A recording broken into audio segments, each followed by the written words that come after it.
today in this final week, and I'm especially delighted that Mayor Riley could join us today, and so many of you to hear one of our most exciting new Charlestonians speak. I'm Kira Donnelly. I'm the new curator of the Wide Angle series, which for those of you who are new, runs here at the Charleston Library Society each spring and fall. And the singular purpose of this series is to enrich your day, to bring fascinating speakers who have compelling stories or ideas to share, and hopefully we can provide a much needed break from the daily grind over a delicious lunch this series provided by Butcher and Bee. And before I go on, I want to remind all of you to turn off or silence your cell phones so that it can be a true break from your day. This spring, we've been very fortunate to have a chance to spotlight some incredible people who live and work here in Charleston, which is not to say that in the future we won't continue to bring in speakers from afar, but I think this series in the spring has been a true testament to this city and the rich life that it offers. But people alone cannot create a great city. Great cities require civic and cultural institutions with longevity and a strong sense of purpose to anchor the efforts of new generations of citizens who live and work here. And I think the Charleston Library Society is a perfect example of such an institution. So on this, the last day of my maiden voyage on the Wide Angle ship, I want to thank the Library Society and its executive director, Anne Cleveland, who has really made this series and so many others possible. And if you haven't already, please explore the Library Society and all that it has to offer, the collections, its programs, its incredible staff. And speaking of the staff, I want to thank all of them for making this series such a success, and specifically Brian Feidler and Meg Stokenberry, who've really been my kind of left and right hand in putting this all together. And then in the theme of things, I also want to thank and acknowledge Caroline von Matusius, who many of you know as the visionary and founder of this series. Caroline and her husband Felix swept into town about 5 years ago, and I've only been here in Charleston for about a year and a half of that, of their tenure here, but I immediately knew what so many of you have told me, which is that they have given so much to this community, both through Wide Angle and beyond, and we are really at a loss that they're leaving and going back to Germany next month. But Caroline assures me that they are going to keep their Charleston connection strong, perhaps through a Wide Angle collaboration, so stay tuned on that. Now on to the main event. When I first took on Wide Angle, I heard from more people than I could count that if I secured one speaker for this spring, it should be Ambassador Bill Kennard. And he had, at the time that I was lining up the speakers, he'd recently moved to town with his wife Deborah and his son Robert from Brussels, where until last summer he was the United States Ambassador to the European Union. And I, of course, agreed that he would make the perfect Wide Angler. I just needed to figure out how to track him down and convince him to speak. And I proceeded to lean on some very helpful people in the alumni office of our mutual law school alma mater who thankfully agreed to put me in touch with him, and he so generously has agreed to speak and give us his time. And so we are very lucky to be here today to hear the ambassador's unique perspective on the crisis in Ukraine.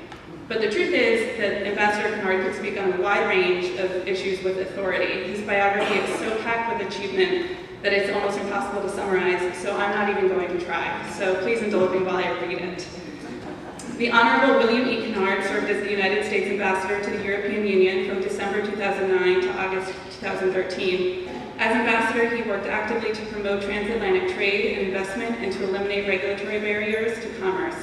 He was a key force behind President Obama's decision in February 2013 to launch negotiations on the ambitious Transatlantic Trade and Investment Partnership, which aims to expand trade and investment across the Atlantic.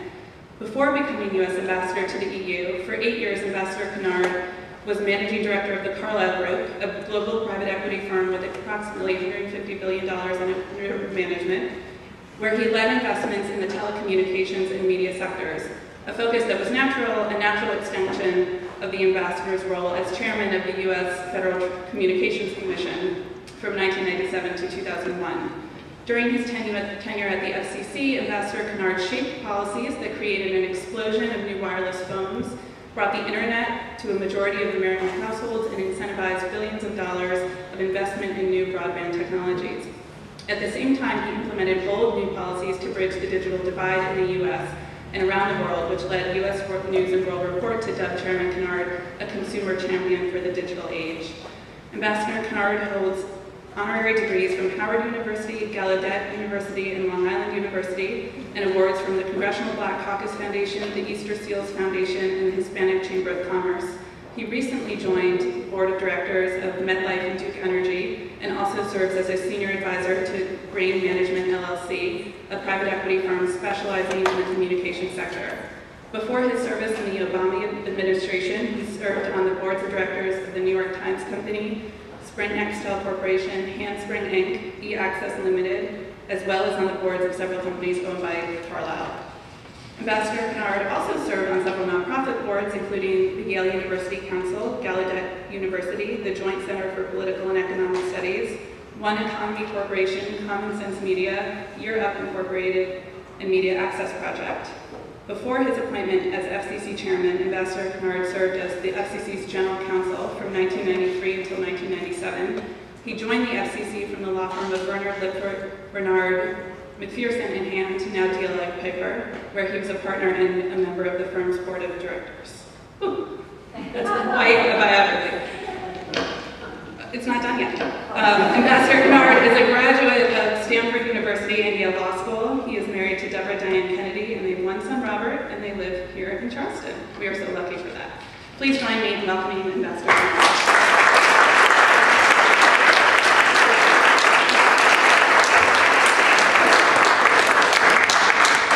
Thank you very much, Kira. That was a wonderful introduction, more than I deserve, I'm afraid.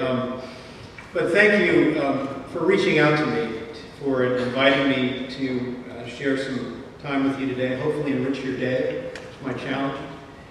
And I'm especially honored to be asked to do this as a newcomer to Charleston, and I'm delighted to be able to look out in this audience and see Mayor Joe Riley and our Federal District Judge Richard Gergel and his wife Belinda is here.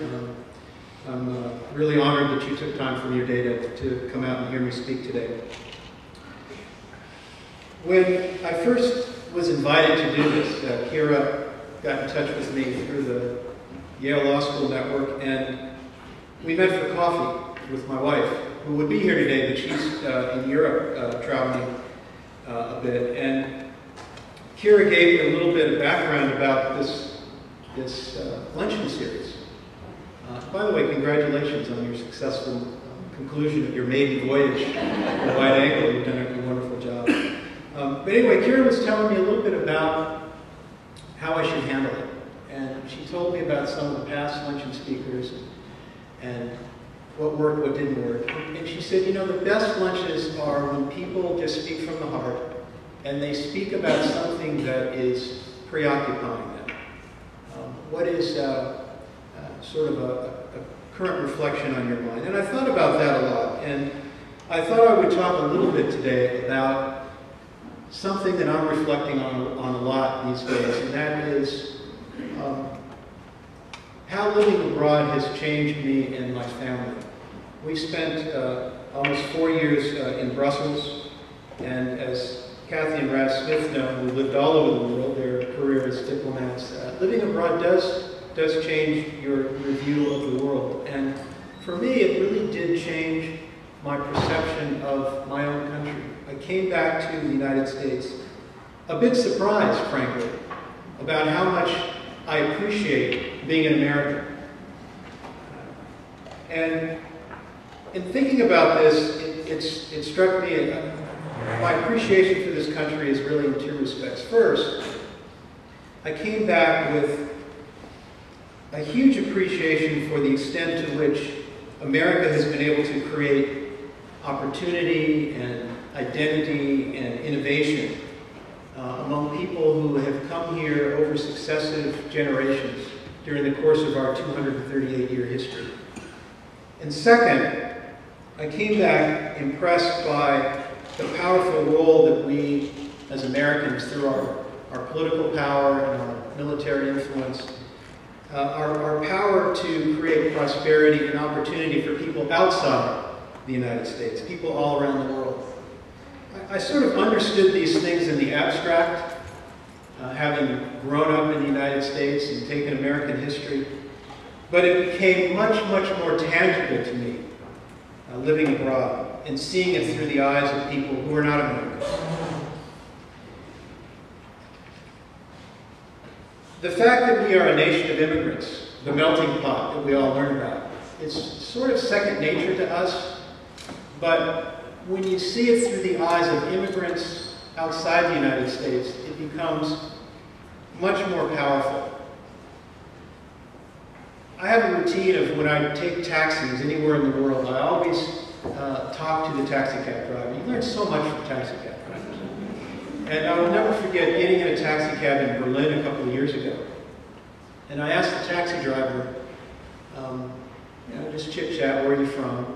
He said, well, I'm from Turkey. I said, there are a lot of Turkish immigrants in Germany. I said, well, how long have you been in Germany? And he said, well, we've been here 4 generations. And I did the same thing when I landed at JFK not long ago, and I asked the cab driver, obviously not American-born, well, where are you from? He said, well, I'm from Brooklyn. And I said, well, how long have you been here? He said, well, I've been here 8 years. I came from Somalia. The juxtaposition of those two stories is really powerful. Germany has had for many years a guest worker program. They've invited workers many from North Africa, from Turkey, because they need the labor. But they call them guest workers because they expect them to go back home. But they don't go back home.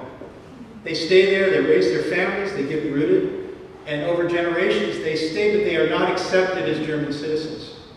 Our country is very different. You come here and you are on a pathway to citizenship. The rules are different. You work hard, you play by the rules, and you will become an American citizen. Whether you came here through Ellis Island or across the Rio Grande, there is a defined pathway to become an American. And the contrast with Europe and their struggles with immigration are very stark, because today we're seeing the rise of right-wing nationalism in Europe, and at its core, a lot of it is anti-immigrant. A lot of those societies are struggling economically. They have generous social welfare programs. They're no longer able to afford to pay for all these folks who are coming as immigrants. And it's manifest in some very ugly policies that we see in some countries that have historically been deemed as quite tolerant to newcomers, like the Scandinavian countries in particular, Sweden, Denmark, Finland, the Netherlands. Now, of course, not all people who came to this country came here willingly. Something that I'm reminded of every day living in Charleston, which is the port through which 40% of African slaves came to this country. In fact, it reminds me of a story. My father, I grew up in Los Angeles. My father he had a small business. It was so small that one partner and his board of directors meetings were usually around our dinner table on a Sunday night. And he and his partner would get together, and usually the topic of discussion was how they were going to make payroll for the next couple of weeks. And as a little kid, I would always sit there and listen to them have these discussions and debates sometimes. And I'll never forget one time my father and his partner were getting into kind of a heated discussion about money. My father, African American, and his partner, a white man. And I'll never forget my father said, sort of in exasperation, he said, you know, man, we came over here on different ships, but we're in the same boat now, aren't we? So true. So the beauty of America is we've created this whole class of hyphenated Americans. You know, you can be African American or Asian American or Mexican American or Korean American or whatever, but you are American. But you're able to maintain your own unique identity through your heritage, wherever you came from, but you're still an American. Now, we all know that the story of immigration and assimilation in the United States has not always been a happy one. It's been fraught with tension and issues of prejudice and discrimination, even violence over the years. And the fact is, though, that history, the good and the bad, is what has made us as a country. As President Obama says, America is defined by our constant struggle to create a more perfect union. And in many ways, the history of America is a history of race and assimilation and struggles to assimilate people from all over the world. The struggles go on. As we speak, there are 12 million people in this country who are in legal limbo, 12 million so-called illegal immigrants who are waiting to see whether we as a country can come up with a legal solution to their difficult situation. And they are waiting for a Congress that is unfortunately unable to pass comprehensive immigration reform for this country. The opportunity costs of not solving these problems are huge for this country. It is indisputable the contribution that immigrants have made and are making to this country and to our economy. Today in America, 12% of people living in this country are foreign-born. 12% of the GDP of the United States is created by small businesses started by immigrants in this country. Compare that with Europe. They have 6% foreign-born. 2% of their businesses are contributing GDP that are created by immigrants. And in the United States, you look at certain sectors of our economy, and the contribution of immigrants to this country is outsized. I was privileged to spend virtually my whole career in the tech sector, as a policymaker, as an investor.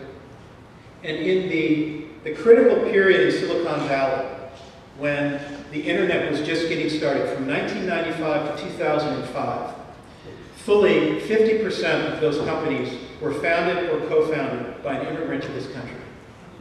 You've heard a lot of these companies. Intel, Google, and thousands more that you haven't heard of. 40% of the Fortune 500 companies in America today were founded or co-founded by either an immigrant or the son of an immigrant to this country. The United States is still a land of opportunity, and the challenge for this generation, I believe, is to ensure that we remain a magnet for global talent from all over the world. I had the privilege, as an investor, of meeting and working with a lot of these young immigrants to the United States, many of them engineers from all over, principally from India, Pakistan, China. And their stories are so interesting. In many cases, they came here for the same reason that people have come here for centuries, which is to pursue their dreams and live in a country where they can be free. Free to innovate, free to pursue their own ideas. It is becoming increasingly challenging to ensure that the United States remains a magnet for global talent. Because as we all know, it is more difficult to create upward mobility in the United States. We're struggling with issues of income inequality. Our economy is being faced with structural changes brought about by globalization on the planet. And it's at a time when many Americans, as the polls will tell us, wonder whether we can sustain the American dream, this sense of enduring confidence that we've always had that our children will do better off than we have done. And one of the joys that I had at serving as an ambassador in the Obama administration was the opportunity to represent a president who himself, through his very story and who he is the very embodiment of the American dream. First African-American president of the United States, first son of an immigrant who became president of the United States. My wife and I got to know Barack Obama when he came to Washington as a senator. We were among his earliest supporters when he decided in late 2006 that he would run for president. And we worked very hard on his campaign. And I will never forget the culmination of that effort when we were in Chicago on the night of the election in 2008. It was an incredibly warm night in Chicago for November. We were standing in Grant Park along with 250,000 other people. We were waiting for the president to come out and address the American public for the first time as president-elect. There was a big screen, one of those big jumbotrons, and The first thing that happened is John McCain came out and gave a very eloquent, very classy concession speech. And the whole park erupted. It just went crazy.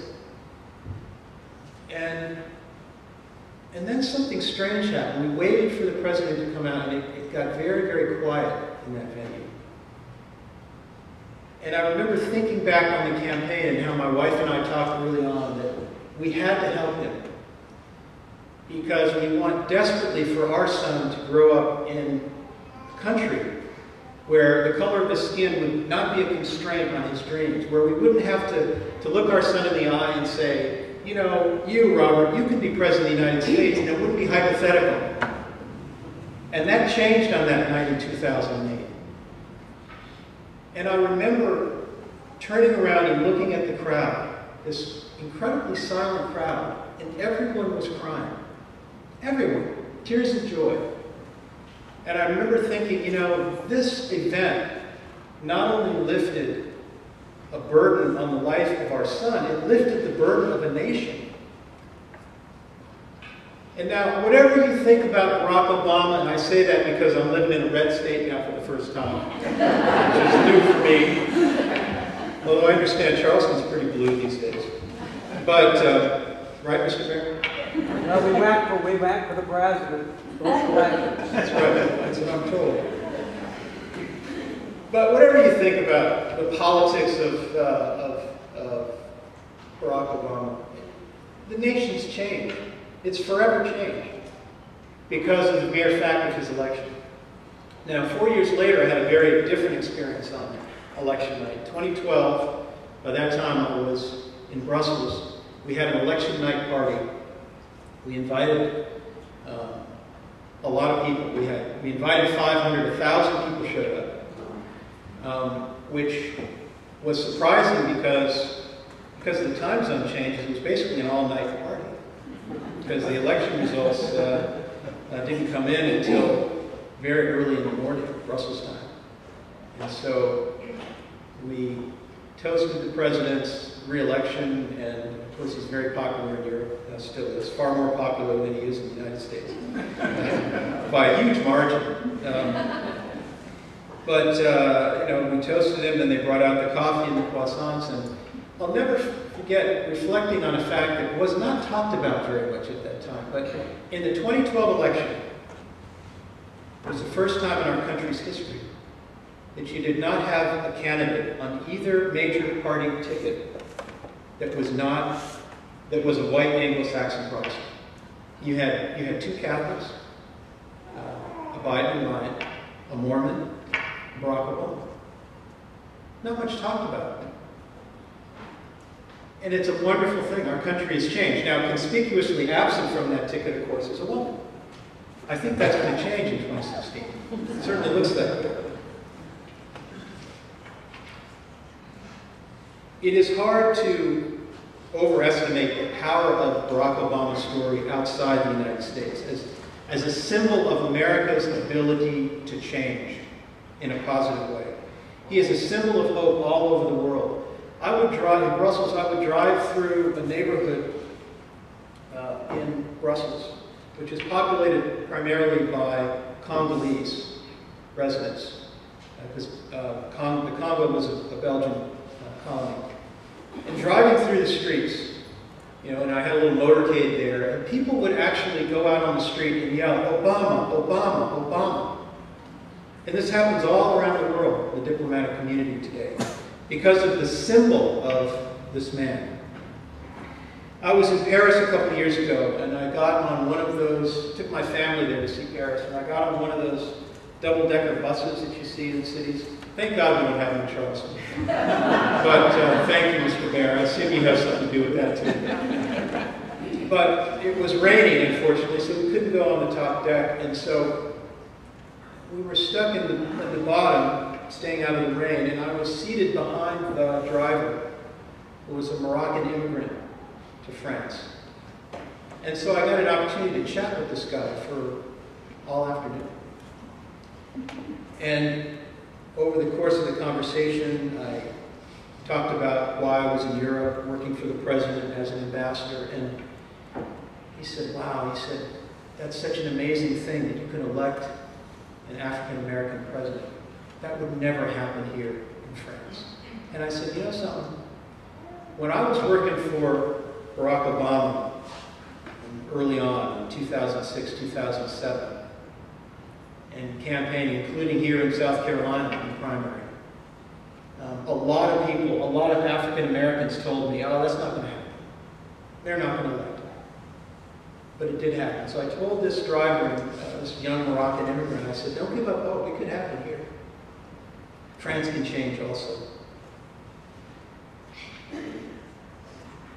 The second way that my experience living abroad has changed me is seeing firsthand, and not only seeing, but being involved in American diplomacy. Unlike Kathy and Raz, I was not a career diplomat. I got the privilege of serving as an ambassador for a few years as a politically appointed ambassador. First thing they tell you is make sure that you find the real ambassadors, the career people, and don't do anything without running by them first. So, Kathy and Raz, I'm sure, trained a number of guys like me. But it's a very profound experience to represent the United States and meet people who have been the beneficiaries of some of the wonderful things that we have done as a country all around the world.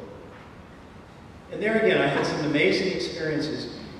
One of the things that happened to me, I was, when you're a U.S. ambassador, every day on Memorial Day, in Europe in particular, we are asked by the State Department to go to the cemeteries where our veterans, World War I, World War II, were buried in Europe. And there's usually it's a big deal, it's a big ceremony there, and afterwards, after all the speeches and everything, you walk through the cemetery and talk to the people at the graves. Many of them are the relatives of the fallen soldiers who've come from the U.S. to pay their respects. I'll never forget, I walked up to a gravesite, there was a woman there and she was laying flowers, and I said, well, is this, she's a middle-aged woman, I said, is this a relative? Grandfather, uncle? And she said, no, I have no relation to him. But I come here every week to tend his grave. I said, well, why do you do that? She said, well, my grandfather was liberated from a Nazi concentration camp by American soldiers. And this is how I pay back what they did for my family. Another time I was at a dinner party seated next to a woman from Poland whose husband was a very prominent member of the European Parliament. He was one of the leaders of the Solidarity movement in Poland that liberated that country from Soviet domination. And in the course of my conversation with her, she talked about what her husband had done during that time. He was a professor, and he would have to sneak out at night and hold clandestine meetings with his friends who were trying to overthrow the government at the time. And I was a little surprised by this. At one point, she started sobbing, and she said, you know, it was knowing that the United States government stood by us during those dark years is what kept us going, because my husband would go out at night. I never knew if he'd come back, but I knew that you were there for us. I went to Kosovo to visit that new democracy. I met with the deputy foreign minister. We were supposed to talk about foreign policy. And instead she told me her story of her life, about how she was orphaned in the war and in the 1990s. And she told me that if it weren't for the intervention of the United States at that time, it was during the Clinton administration, when Bill Clinton and Madeleine Albright catalyzed NATO and convinced the Europeans that we should intervene militarily to prevent genocide by the Serbs. And she said, you know, if it wasn't for that, I probably wouldn't be here today. My country wouldn't be here today as an independent democracy. So I tell these stories because they had a profound effect on me, because these people, each in their own way, were telling me that if it were not for your country, I wouldn't be alive today, or my family wouldn't be alive today. It had a very profound and powerful impact on me as an American. So during my meeting with Kira some months ago, my wife and I were talking about what I would say today, and I was musing about some of the stories I might tell. And my wife, whom some of you have met, she's brutally honest, especially with me. And she says, "Oh, Bill, they don't want to hear a verbal travelogue of your adventures in Europe. Talk about Ukraine. Talk about something topical." And that's the reason for that sort of wacky title to this lecture. And I'm happy to talk about Ukraine or any other topics of foreign policy that you want to talk about. But it does strike me that what I am talking about today has everything to do with Ukraine, our relationship with Ukraine today, the future of Ukraine, the future of Central Europe. During my tenure as an ambassador, I was involved in some of the early discussions about the crisis in Ukraine. We didn't think it was a crisis at the time. We had a series of White House-led meetings where the issue on the table was, were we going to try to persuade the Europeans to sign a trade agreement with the Ukraine? We've been going back and forth on this. Some people said we should, some people said we shouldn't. At the time, we were focused on the wrong thing. We were focused on political prisoners in Ukraine, principally Yulia Tymoshenko, who had been former president there, been imprisoned by Viktor Yanukovych, who was the recently deposed president there. Hillary Clinton was very focused on her plight and wanted to get her out of prison, and thought that we could use our leverage with the Europeans on the trade agreement to pressure Yanukovych to release Tymoshenko. And I was dispatched as the U.S. ambassador to the European Union to go take soundings from the various EU countries. There's 28 of them, then 27. And so I went and talked to my counterparts, ambassadors to various countries, say, what do you think we should do? And it was really interesting. There was a divide. The Central Europeans, the folks who had been under Soviet domination, the Latvians, Lithuanians, Poles, Czechs, they were all of one view. Sign the agreement. Bring Ukraine closer to the West. Do it now.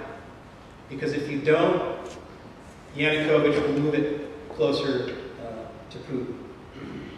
The West was very different. Talking to the Germans, the French, the UK, much more ambivalent. They mentioned issues like, well, Ukraine's corrupt.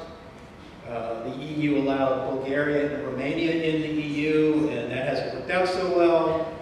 We're worried about hordes of immigrants coming from east to west, flooding our markets with unskilled workers. At the end of the day, we didn't take a strong position. It was, in retrospect, it was probably a mistake, because if that trade agreement had been signed earlier, I'm not saying that hindsight is 20/20, we wouldn't have had the issue in Ukraine, but we might have had a better shot of staving off what happened.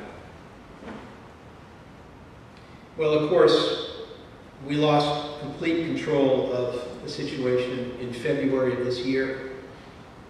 February 19th, Kiev exploded. Since then, you all know what's happened. The EU is now rushing to shore up its alliances with some of those countries bordering Russia. Just yesterday, they signed association agreements with Georgia and Moldova. We've been doing everything we can to shore up our alliances with our NATO allies, trying to send a message to Putin that don't go any further. We will respect our Article 5 obligations and through NATO and protect you if you invade those countries. But here's a real interesting thing. The very same day, February 19th, that the Ukraine exploded, there was a young man in the United States named Jan Kuhn, who made business history in America, really around the world. He's Ukrainian. Jan Kuhn came to America from Kiev in 1992. He was 16 years old. He came here with his mother because they couldn't afford to get his dad here. They were Jewish immigrants fleeing anti-Semitism in Ukraine. They had nothing. His mother worked as a babysitter, and young Jan worked sweeping a grocery store at night. But Jan loved computers, so he went to school at San Jose State. He never finished. Then he dropped out and he went to work for Yahoo for a while. And then he quit his job, and he and his buddy decided that they were going to develop an application that you could use to download into your smartphone and send text messages to people all around the world at a dramatically lower price than you could do it previously through paying the telecoms. So effectively, he discovered that you could make a better mousetrap for SMS messaging. He founded his firm in 2009. And by the beginning of this year, 2014, Jan's company, which is called WhatsApp, had 450 million subscribers all over the world. It grew faster than Twitter, Facebook, any other similar application. And so on February 19th of this year, while his homeland is exploding, Jan is signing an agreement to sell his company to Facebook for $19 billion. It's interesting, this number 19, February 19th, 19 billion, it's almost perfect. But really symbolically, he insisted that they would sign the agreement to sell the company to Facebook on the steps of the government building where he and his mother would wait in line to get food stamps when they first came to the United States in the 1990s. He follows a pathway of really impressive entrepreneurs from Ukraine. There have been numbers of them. Some of them, I'm sure you've heard of Igor Sikorsky, who came here 100 years ago and founded Sikorsky Aircraft. More recently, Ukraine has been an area where a number of very talented programmers and IT engineers have been focused. There's a guy named Max Levchin, whose family sought political asylum here from Ukraine. He went on to found PayPal, and many of you probably use every day. So, in March of this year, a couple months after Jan signed this deal with Zuckerberg to sell Facebook, he tweeted about his experience, and he said, WhatsApp Messenger, which is the name of his company, made in the USA, land of the free, home of the brave. We should all be proud of what he accomplished in our country and what so many other immigrants have accomplished.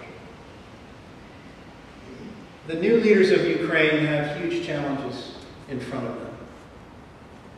But I hope they don't lose sight of the fact that the most important thing that they can do, and they'll do it with our help and with Europe's help, is to create a functional democracy, a functional environment so innovators like Jan Kuhn can stay in Ukraine and build these multi-billion-dollar breakout companies. And that would be good for the United States and good for the world. And I think Americans, we could do well to remember that a lot of the people who come to this country and create enormous innovation and wealth and opportunity don't come here with PhD degrees. They're not all trained engineers and scientists. Some of them are just struggling kids like Jan Kuhn, who came here at 16 and managed to use this platform that is America to create wonderful opportunity. And it's important, I think, for us all to remember that it is people like that who have come to this country and fueled the innovation and growth that has made this country the best country the world has ever known. I'm going to stop there and find out what is on your minds this afternoon. Thank you.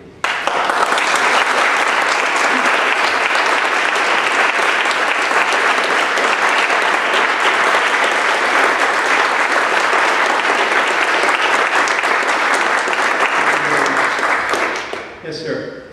I have two questions. One is kind of trivial, but in order to choose. Early on in the Ukrainian situation in February, I read somewhere that Putin's motivation, one of his motivations, had to do with the debacle of the Olympics, and all the people were not going to get paid, and this was a diversion. At least initially, Crimea was a diversion for the unpaid bills for the Olympics.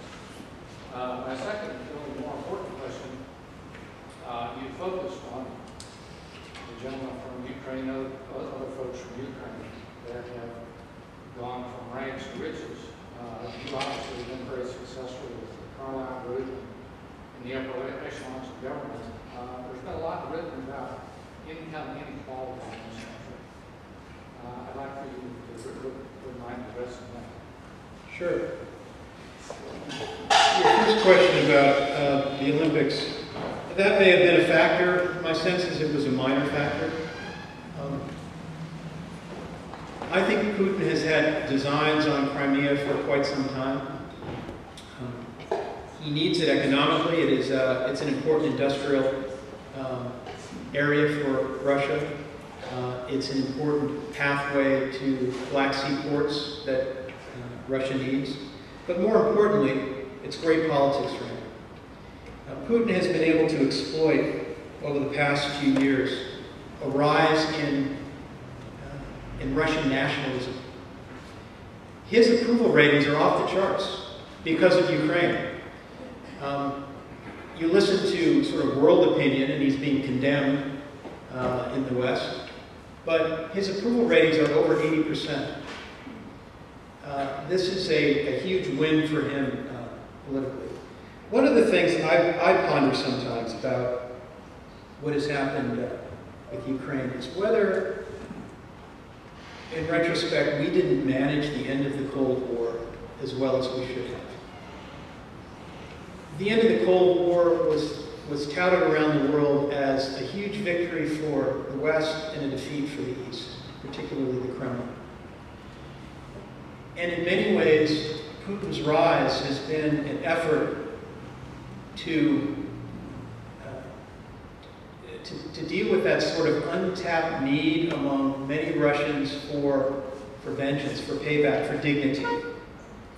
It reminds me a little bit, this is perhaps an over-dramatic analogy, but what happened to Germany at the end of World War I with the Versailles Treaty.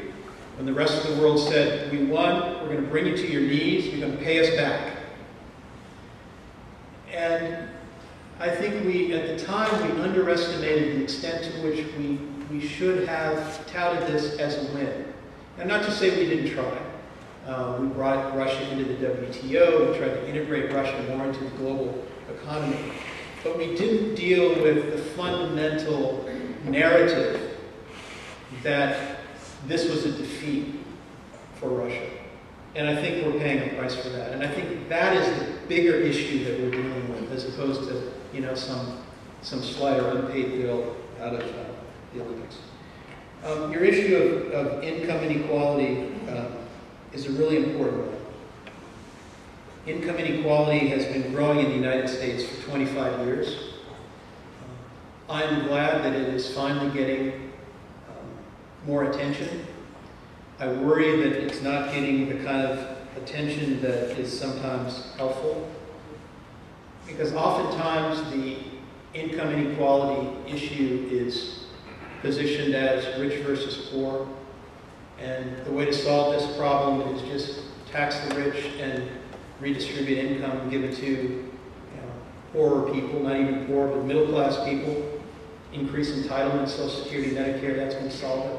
I disagree with that approach. Frankly, some of that approach comes from members of my own political party.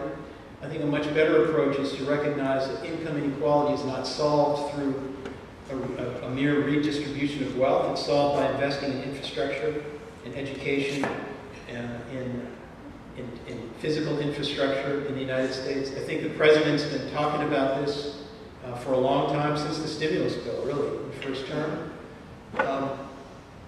But it's an issue that's not going to go away. We've got to deal with it. It goes to the heart of what I was saying earlier about polls showing that Americans are doubting whether the American dream is still viable, which, as you know, is a major fuel to keeping America going. It's people believing that their kids are going to do better than they are. So it's a problem. Yes, ma'am.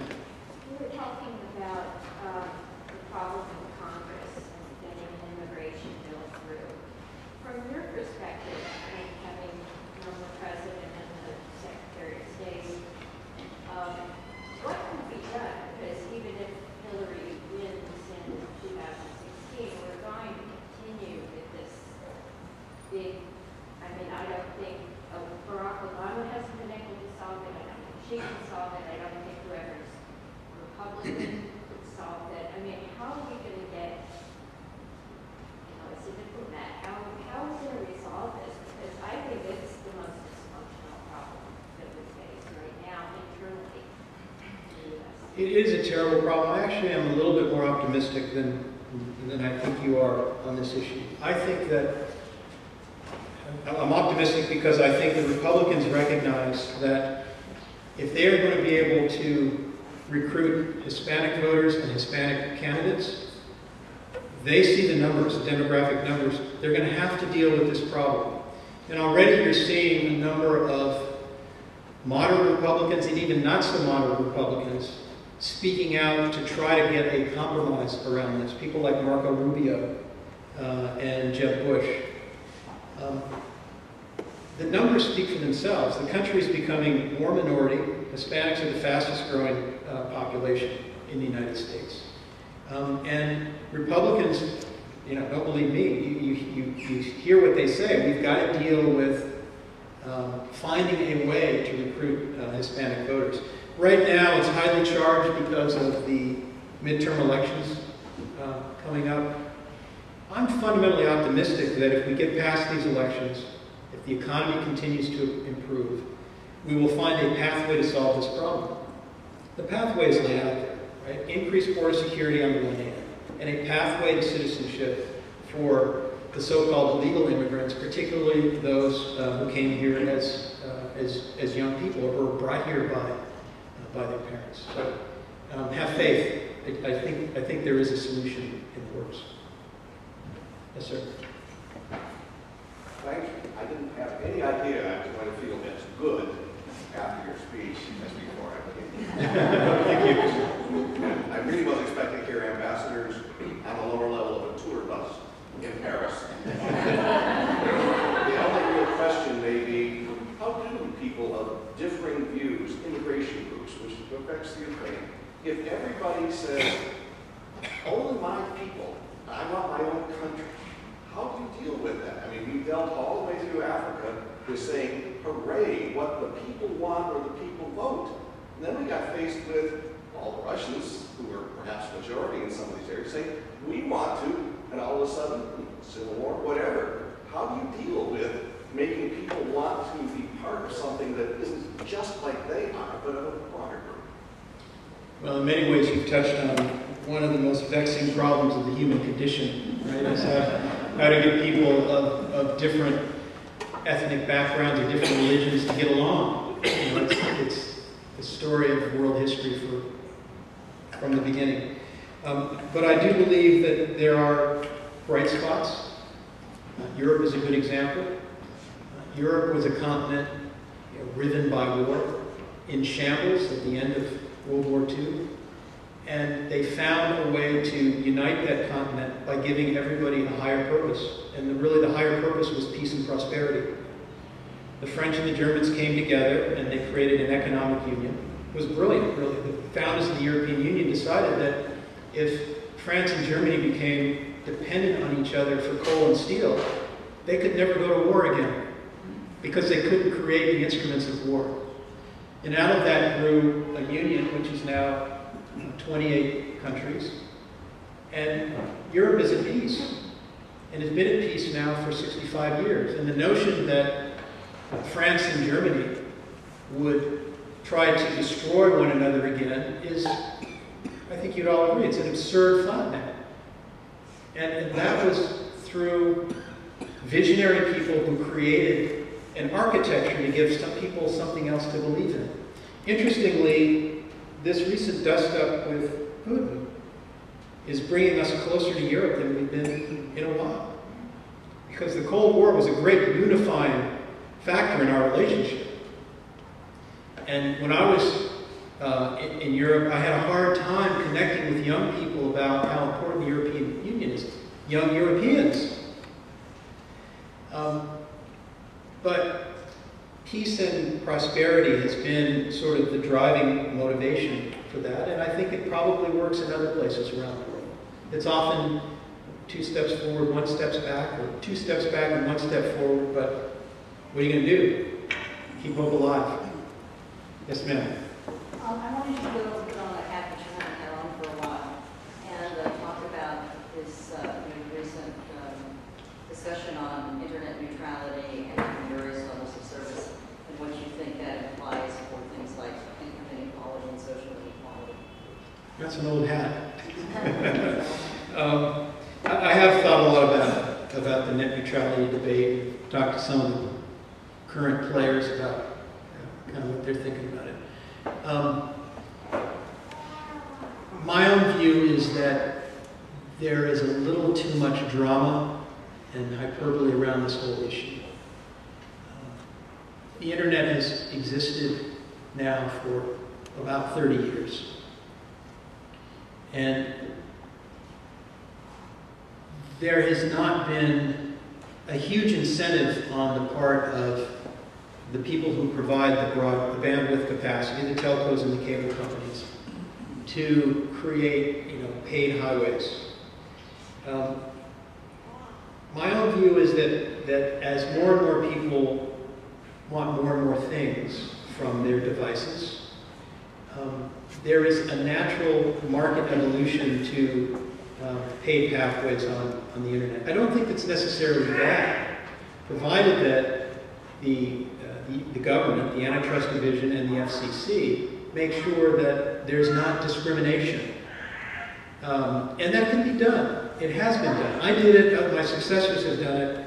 So here's the example. If Comcast, which is a big cable provider, starts deciding that their own cable channels, MSNBC for example, is going to get preferred access, and their rivals are not going to get it, that's a problem. Antitrust authorities should step in and stop it. The mere fact that Google or Netflix wants to pay more and get better content is not necessarily a bad thing, as long as government makes sure that there's a basic level of service for people who aren't paying the additional charge. So there's so much drama about this. People saying the internet's going to be killed. I just don't believe it. Maybe I'm wrong. I don't think I am. Give us your perspective on how you feel we handled the Iran nuclear situation, and then also where do you go from here? And then part 2, if you share with us what your plans are in Charleston.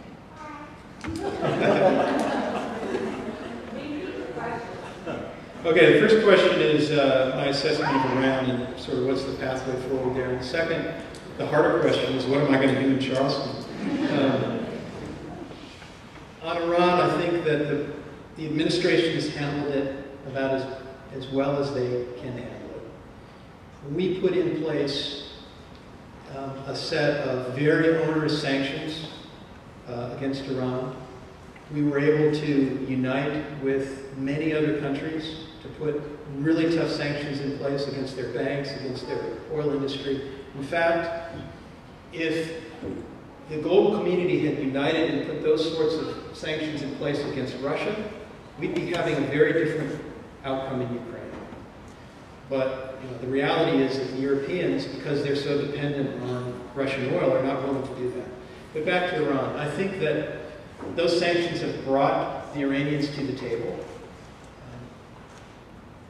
It's a little unclear how it's going to play out. The deadline, I think, is July now. to see if there's going to be an agreement.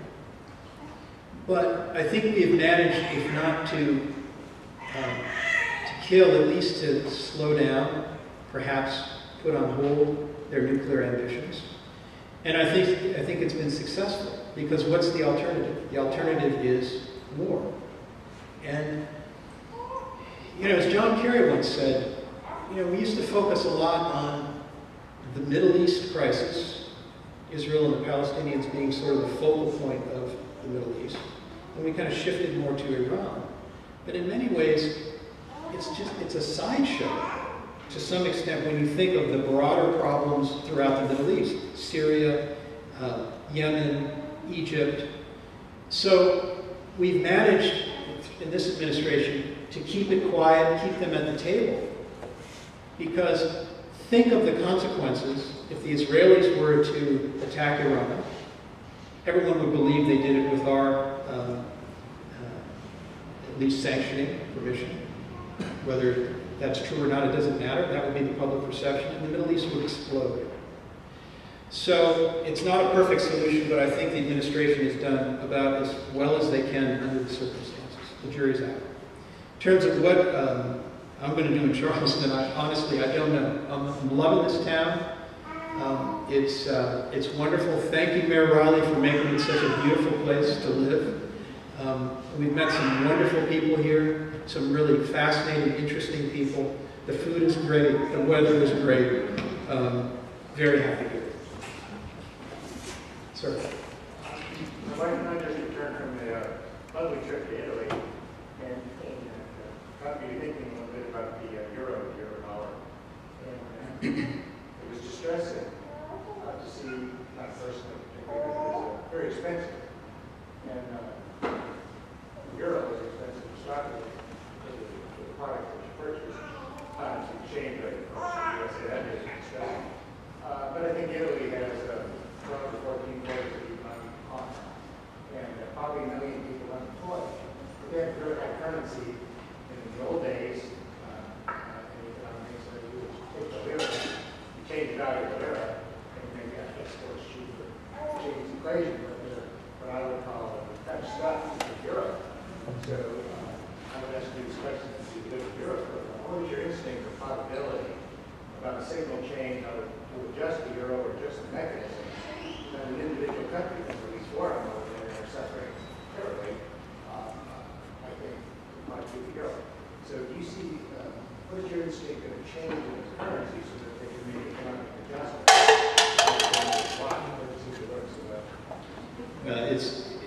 They're in a tough box, you're right. But having a single currency means that you're locked into, you know, a single exchange rate. And what made the Eurozone crisis so difficult for Italy, Spain, Greece, Portugal, Ireland, is that they couldn't do exactly what you're suggesting, which is in tough times you devalue your currency, increase your exports, unemployment goes up. They can't do it, and so as a result, they've had to deal with a much more cumbersome approach, which is to, through very painful macroeconomic policy and fiscal policy, is to change their wage rates, basically. And it is one of the hardest things that a country has to do, which is basically change the contract that you have with working people. So people in Italy and some of the other crisis countries in the Eurozone, they've suffered enormously. They've had their pensions cut. Some of them have lost savings through Greece, runs on the bank. You know, it's been very difficult. But the reality is that they're not going to be able to devalue their currency because that would undermine the very structure of the euro itself. They've got to find a way to harmonize their economic policy, and they've actually made a fair amount of progress in this regard. And frankly, if you paid a lot in Italy, but imagine if you went to Germany and the Deutschmark was still in place, you'd pay a lot more because their currency would go through the roof, right? So it affects different countries in different ways. One more question. Yes, ma'am. I think you're absolutely spot on when you make the analogy between the video to your side and Putin's reaction, which is basically playing to the Russian nationalism. I think in Ukraine, when you were trying to negotiate something early on before the then president was supposed to threw off the Russian arms, I thought that was very interesting when you admitted a missed opportunity. I wonder about other missed opportunities, because when you were speaking of immigrants who interacted with as ambassador in Belgium, who always felt that America had their back. That's what's always through the line.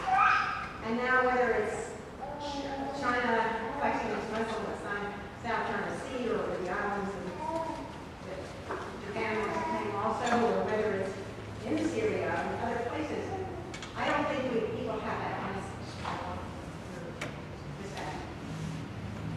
Yeah, the president's been hit with a lot of criticism recently on this very topic. On the left and the right, people are saying, why can't you, where is the muscular American diplomacy of the past?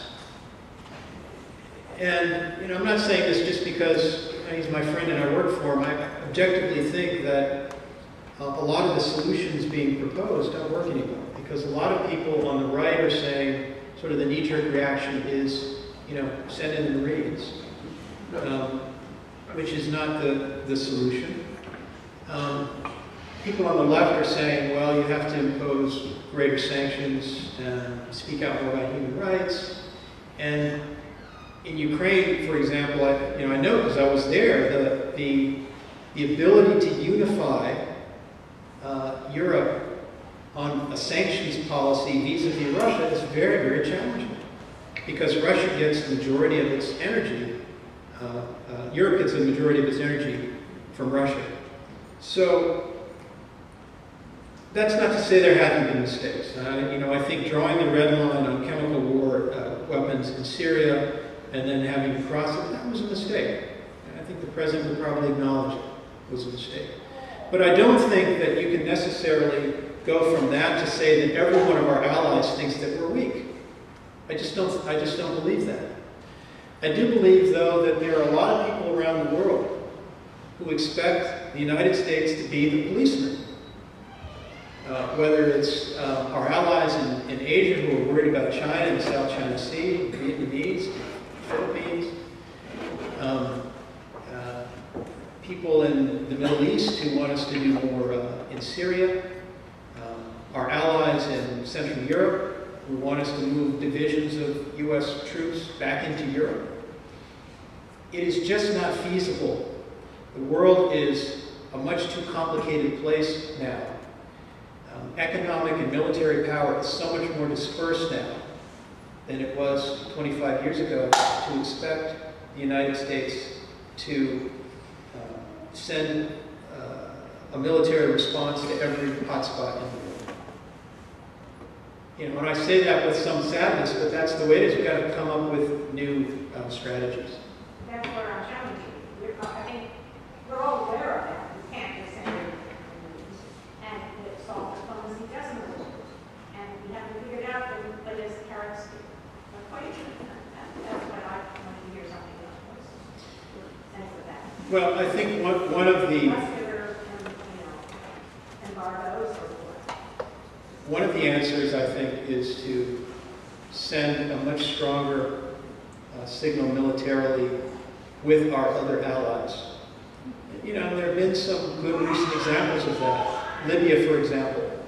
We didn't lead that operation. The Brits and the French decided that they were going to lead it. We were a willing participant. But that sent a very positive message, I think. And it also sent a message to the Europeans that don't look to us exclusively to solve all your problems militarily. You've got to invest in your own defense. Today, the United States supports 75% of NATO's budget. And if we're worried about Putin and his military ambitions in Central and Eastern Europe, that should be reversed. It's Europe's backyard. They should be paying 75%. We should be paying 25%. And that's a message that we have been hammering away for years now. Every Secretary of Defense in the last 20 years goes to Brussels. I hosted 2 of them. they give a big speech and they say, you got to spend more on defense. But until Putin invades, it's not a message that resonates. Maybe it will. Thank you all very much.